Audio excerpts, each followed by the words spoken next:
welcome to the AV Club. My name is Saloni, and today I'm so excited to be talking to Michael Imperioli.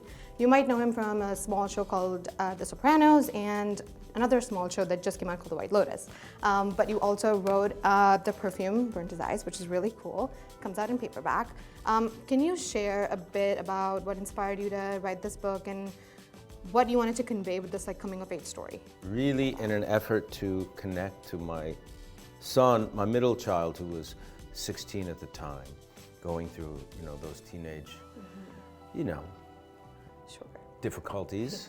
I wanted to write coming of age of a kid who comes from outside the city to Manhattan. Well, he comes from Queens and goes to Manhattan, but it's a very different world that he enters.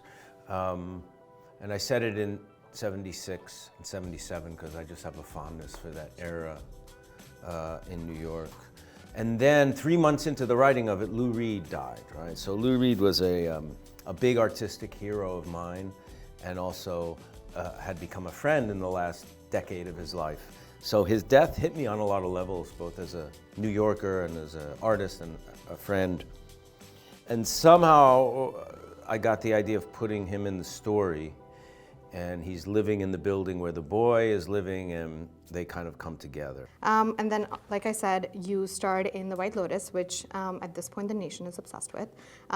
What excited you about playing Dominic? Because he goes through quite an arc. But what was the most exciting part about playing him? Many people know me from The Sopranos. That character has a very different energy than, he's much more,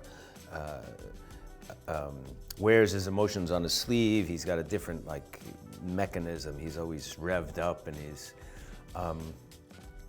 the White Lotus, Dominic in the White Lotus was more kind of similar temperament in a way. I didn't really have to change the way I speak. Christopher speaks differently than me in a way. So that was kind of cool. And I think he's someone who had a very internal dilemma going on, which as an actor, I kind of like that. It gives you an opportunity to try to do things without speaking